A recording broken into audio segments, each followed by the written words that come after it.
Olá, seja muito bem-vindo ao Isto é em Tóquio, o programa que te mantém informado sobre tudo o que está acontecendo e sobre a programação de todos os brasileiros, né, Helena? Exatamente. Aqui a gente passa a agenda, tintim por tintim, cada evento que envolve os atletas brasileiros em Tóquio 2021. Exatamente. Está no ar o Isto é em Tóquio.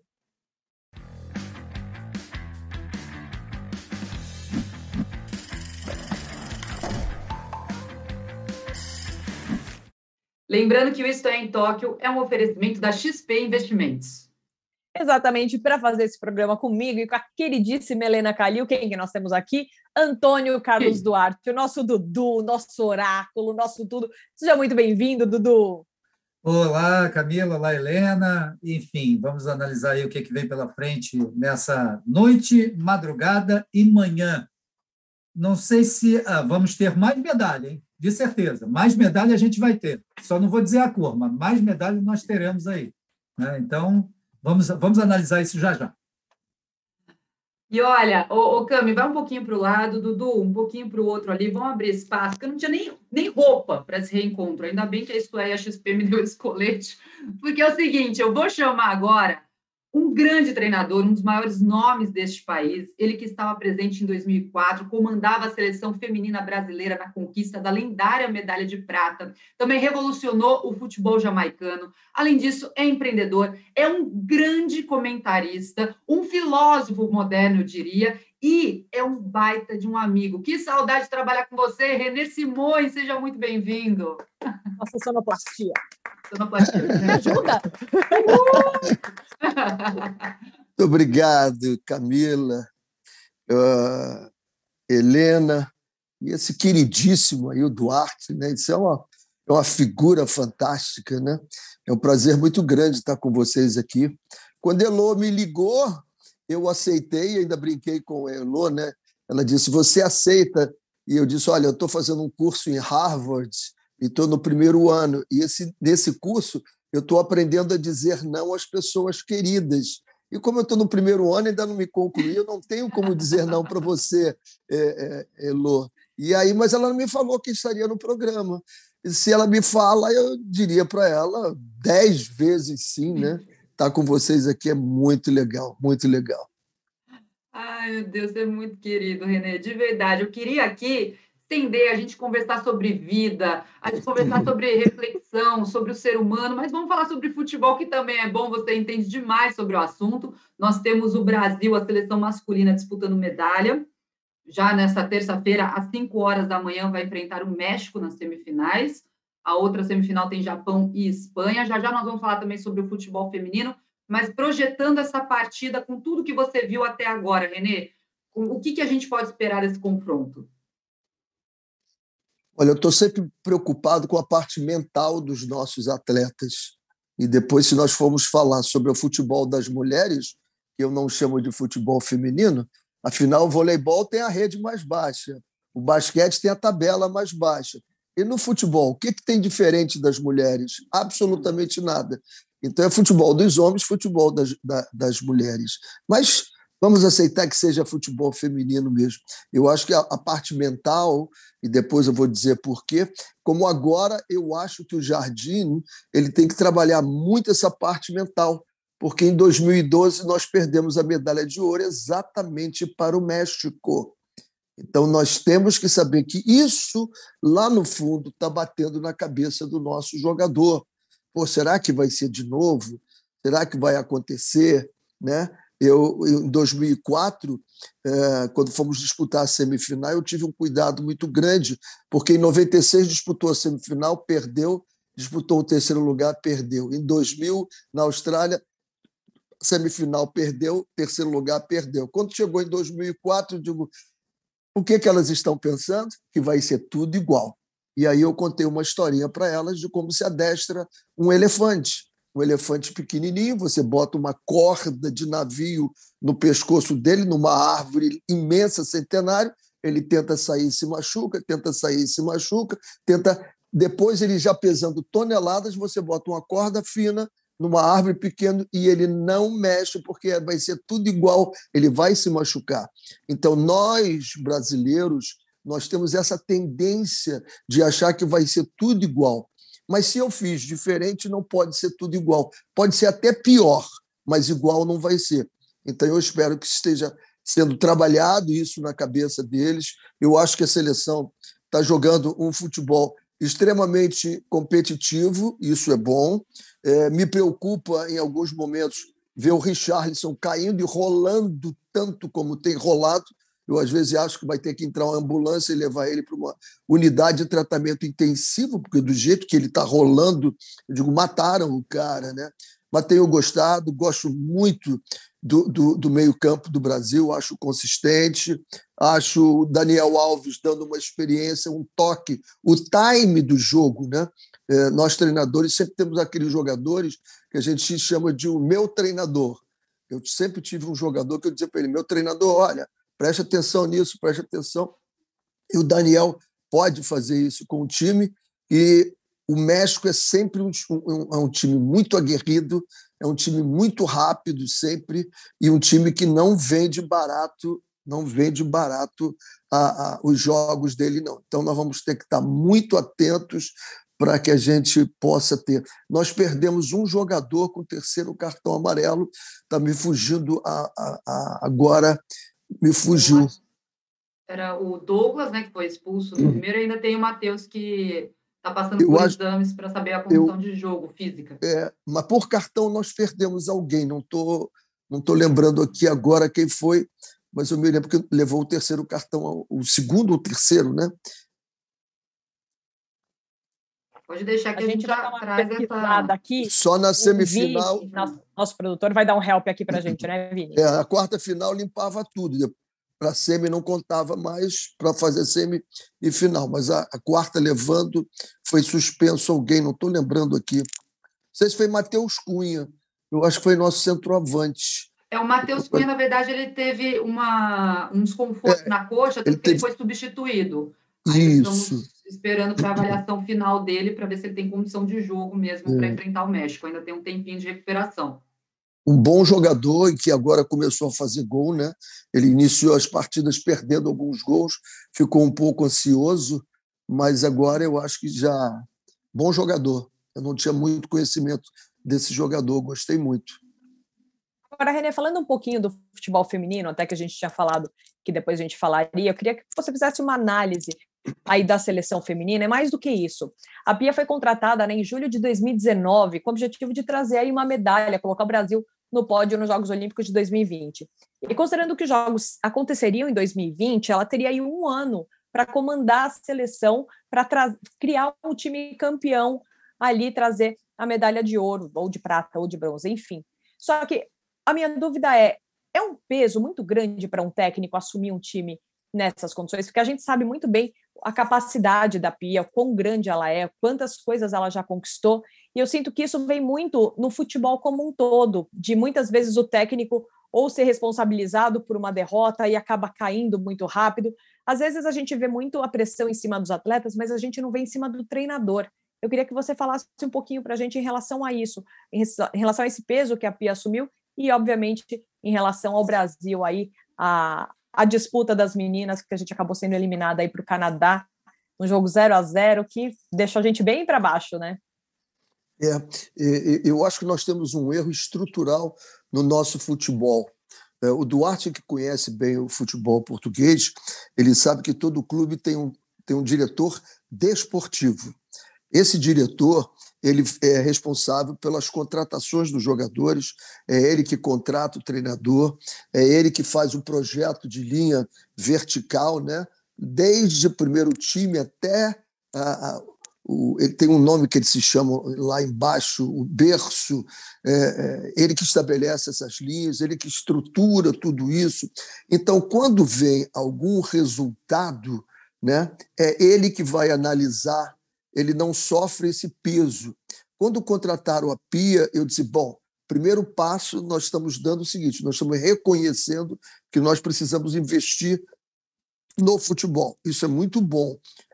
Só acho que ela não devia ser a treinadora, ela devia ser a diretora desportiva ou diretora técnica e ela começar a comandar todo mundo, porque você dirigindo o time, você não tem tempo de olhar os outros, não há tempo hábil. Às vezes os times estão jogando ao mesmo tempo.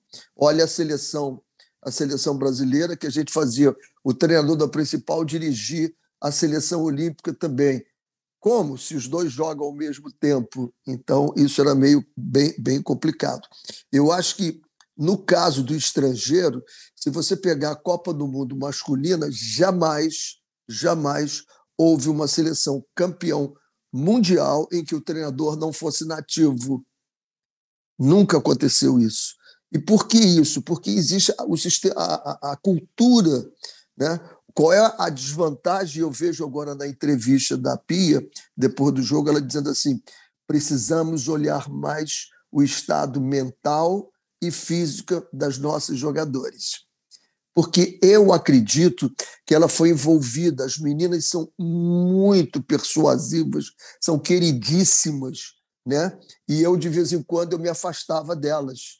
Eu dava um tranco nelas e elas ficavam assustadas e nós ficávamos afastados. Porque eu queria que elas pensassem em alguma coisa assim, não pode ser tudo como vocês querem, não é assim. E eu acho que a Pia, ela percebeu isso, ela acabou um pouco envolvida até nas decisões. A Amanda Pia embora, será o maior absurdo do mundo, né? Deixa a treinadora trabalhar, que é extremamente competente. Mas esse lado cultural, ela trabalhou com suecas e americanas, muito parecidas, frias, absolutamente frias. Elas não fervem. Em 2004, nós demos um passeio nelas na final e você olhava para elas e dizia assim, elas vão ficar desesperadas daqui a pouco. Nada. Era o trabalhador padrão, né? Tinha que ganhar a medalha do trabalhador padrão. Não quebra. Nós quebramos.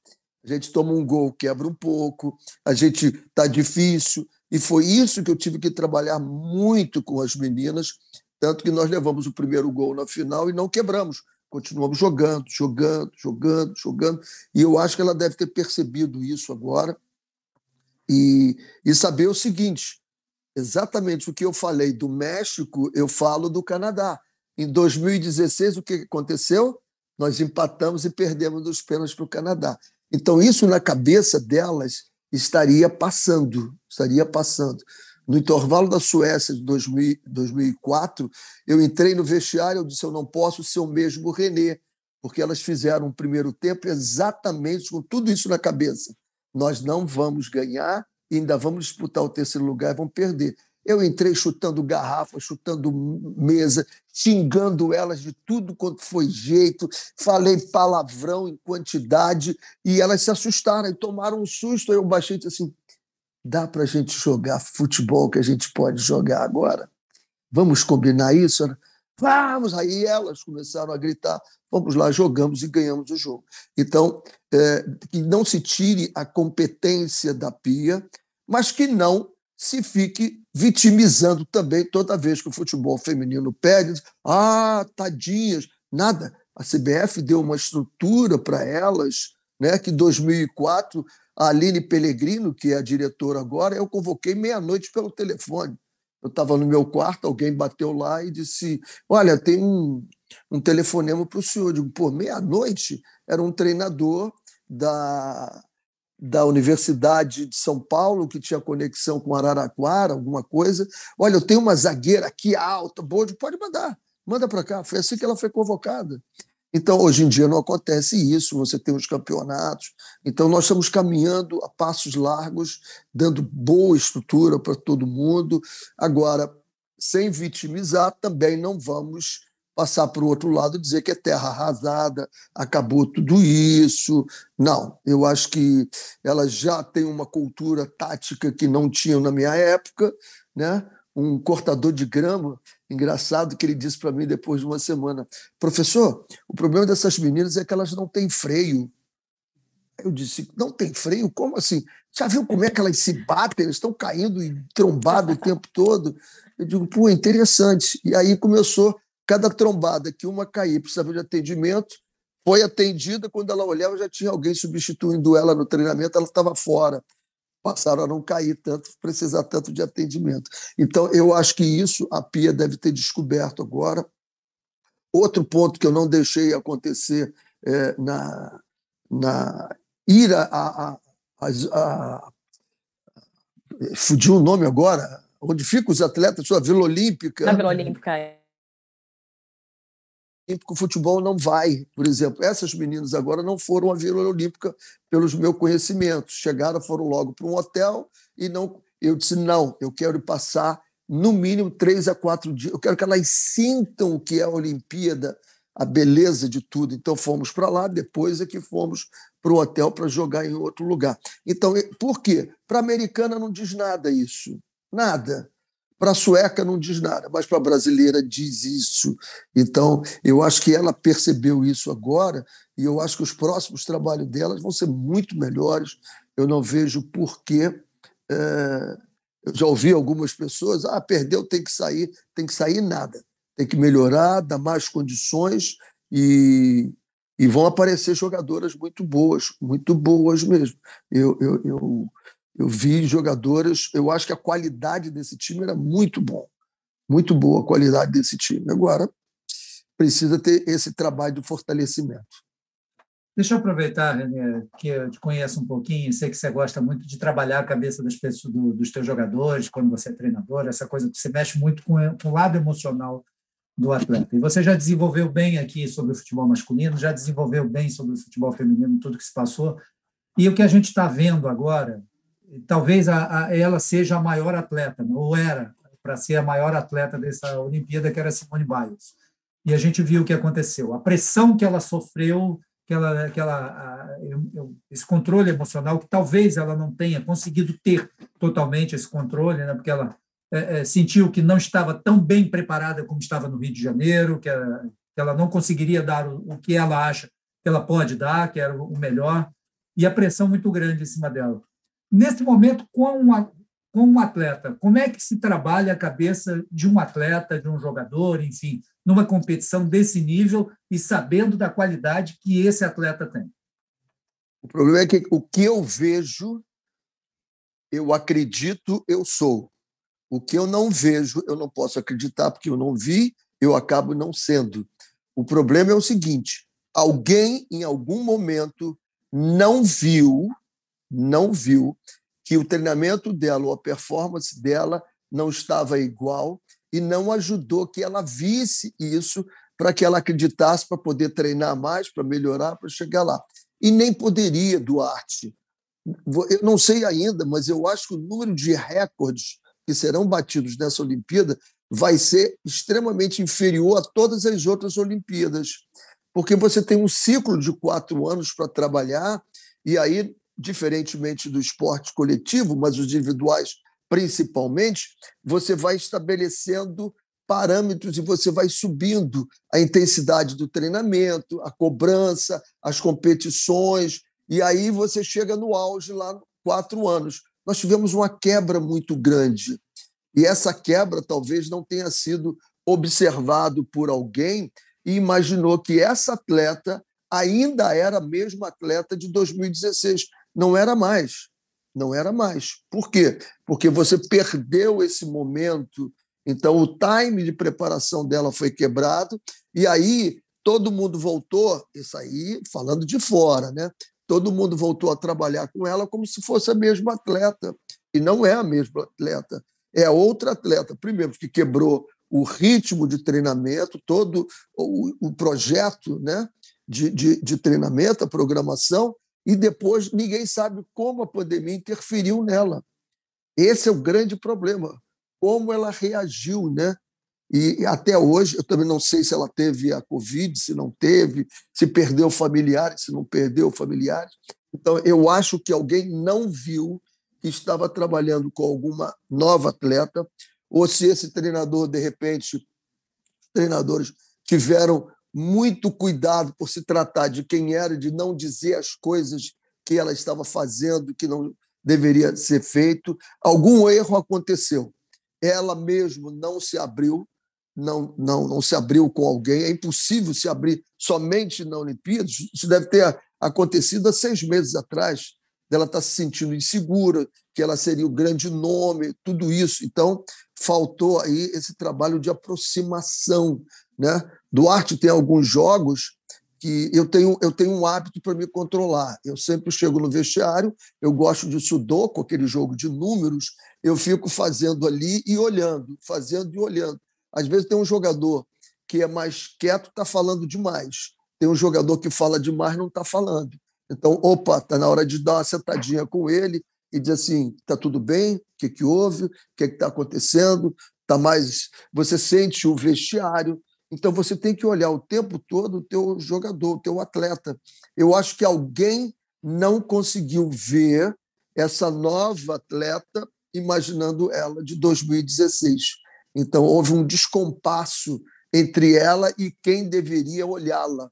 Ao olhar ela e chegar duro nela, dizer, talvez ela visse que ela não estava tão preparada. Sentir isso dentro da Olimpíada é um negócio totalmente fora da lógica, não é só ali. Ela já vinha sentindo isso. Ela já vinha se sentindo mal preparada para essa competição. Renê, eu não sei nem o que te falar. Muito obrigada por essa conversa, por aceitar o convite, por se sentar aqui à nossa mesa redonda virtual para discutir futebol, não só na parte técnica, mas na parte comportamental, e não só futebol, mas sim o ser humano que está por trás desses personagens, desses atletas, em todas as modalidades dos Jogos Olímpicos. Obrigada mais uma vez de coração, e por mim a gente continuava aqui até... Para sempre. Até o final da... Um papo desse é aquilo, um amendoim, para não falar outra coisa, né? Não vou falar de bebida alcoólica, e ficar batendo papo. Porque conversar com o René Simões é isso, ele traz reflexão que eu sempre também coloco na minha vida. Então, obrigada por mais essa aula, como sempre, Renê. Obrigado, um beijo grande para vocês aí. Bom programa, que todos que nos assistam hoje à noite possam receber um conteúdo, que o esporte, acima de tudo, é isso. Ele tem que passar algum conteúdo. Eu não vejo 11 jogadores chutando uma bola, eu não vejo o atleta pulando um cavalo ou dançando um funk na favela. Eu vejo um ser humano que está mostrando o seguinte: alguém disse que não podia ser feito, eu fui lá e fiz. Então, parece impossível, mas não é. Que demais, que leitura. Arrasou, como sempre. Beijo gigantesco. Beijo, Camila. Tudo de Duarte, bom. que bom, Duarte. Um abraço. Vamos marcar lá no Camarão, cara. Vamos comer aquele camarãozinho lá que é muito Evaldo bom. Agora saiu da quarentena, está liberado. Tá certo.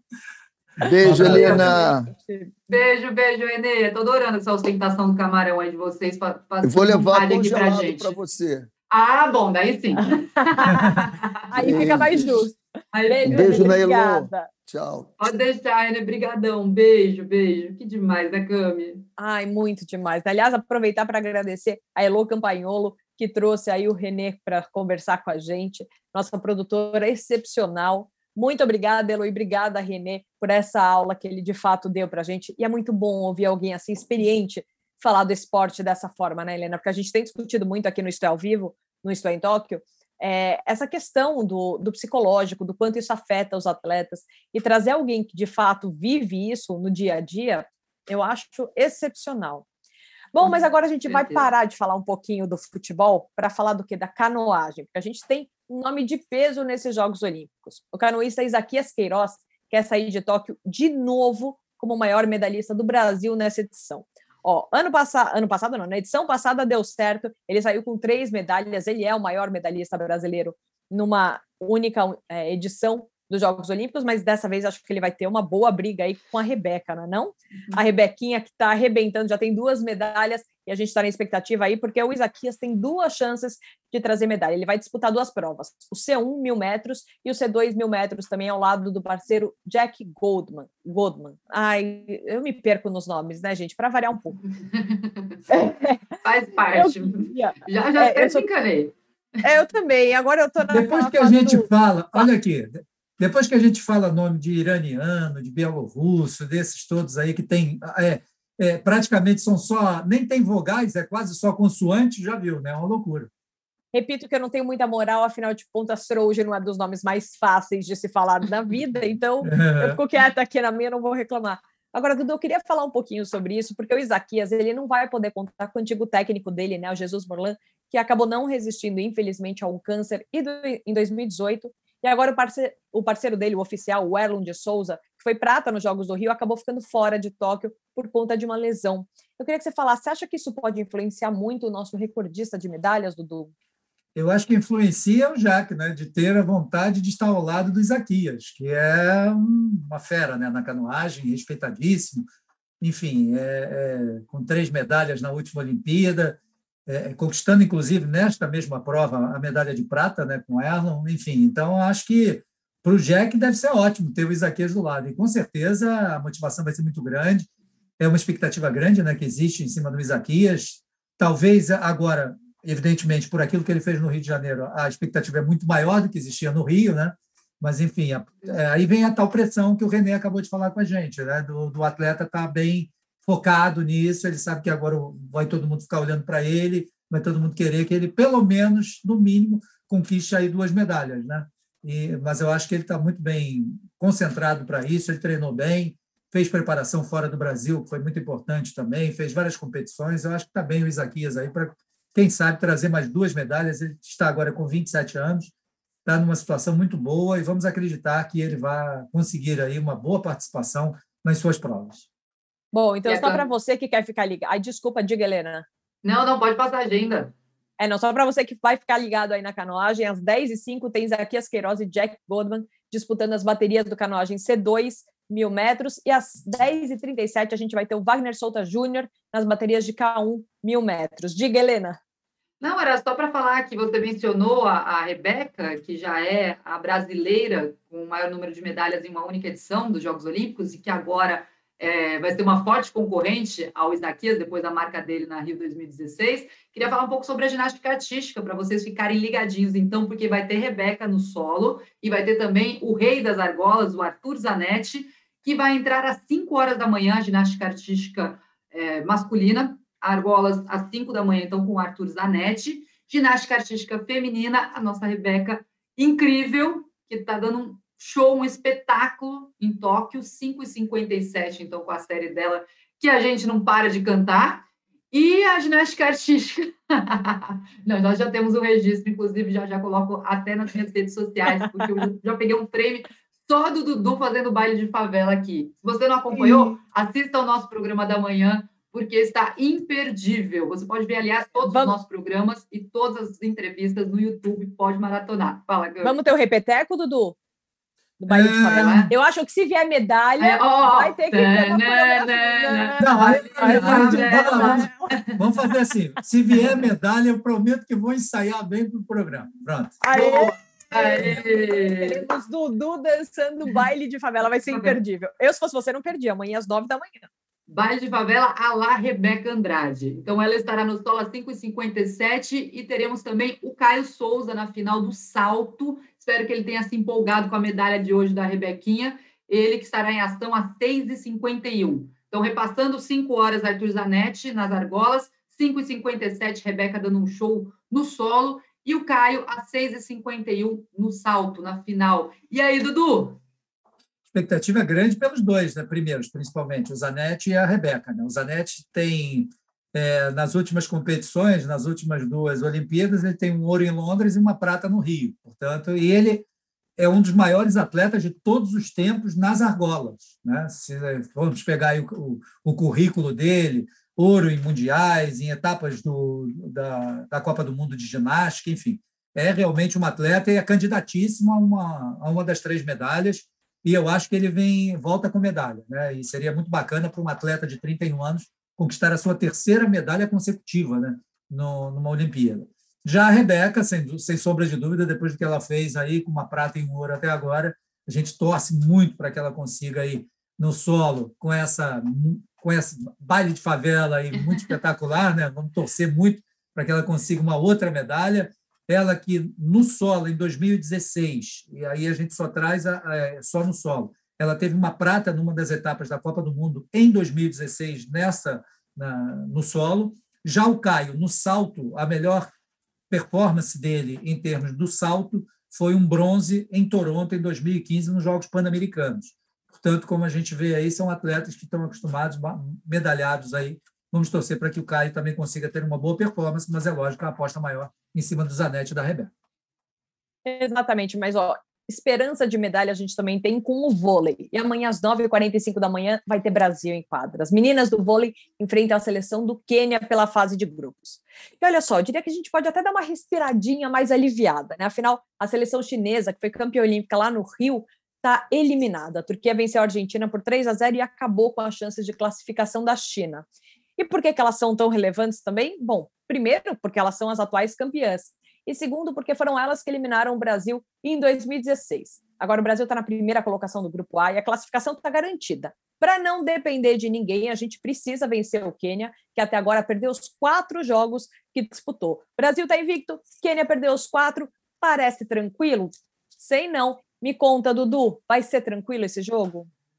Sinceramente, eu não gosto muito de dizer que existe tranquilidade não nas competições, mas eu acho que essa aqui não tem como fugir, né? Depois que a gente viu o Brasil jogar contra a Sérvia, enfim, só que é aquilo que eu digo, as jogadoras têm que estar ligadas, focadas, e não achar que, por ser o Quênia um adversário mais fraco, que vai ser fácil. Então, vamos jogar focado, que aí o Brasil vence fácil, 3-0, acredito eu, não vai ter dúvida nenhuma. E agora sim, vocês não me perguntaram, mas agora sim, a Macris, que não deve estar ainda 100% da questão do tornozelo, agora deixa ela lá sentadinha, se recuperando, para o jogo da próxima fase. Deixa a Roberta, que a Roberta jogou muito bem na partida contra as Sérvias, e vamos torcer aí para que o Brasil tenha mais uma grande atuação, que eu acho que esse aí, sinceramente, é 3-0. Dudu tá confiante. Otimista de nascença, né, Helena? Otimista por natureza. Otimista de qualquer otimista. É isso, é a nossa Poliana, que não sei se você lembra daquele personagem do livro que está sempre otimista, é o nosso Antônio Carlos Duarte. Vamos passar aqui a agenda. Não, cara, só um pouquinho, Helena. Posso só falar do vôlei de praia rapidinho? Ah, claro, pelo amor de Deus. Fica à vontade. Antes de você falar disso, deixa eu até te contar, porque vai ter vôlei de praia e cá entre nós, só assim, off, né? A gente não curtiu muito o chaveamento do mata-mata, não, porque a gente ficou sem a possibilidade de ter uma final com 2 duplas brasileiras, como aconteceu no Rio, tanto no masculino quanto no feminino. De qualquer forma, vamos dar um passo de cada vez, né? Primeiro classifica, depois a gente pensa na final. Essa madrugada, o Bruno Schmidt e o Evandro Gonçalves vão encarar uma dupla da Letônia, Martins Plavins, não faço ideia de como é que se fale, e Edgar Stocks, pelas oitavas de final. Foi direitinho? Nossa, perfeito. Está aprovado.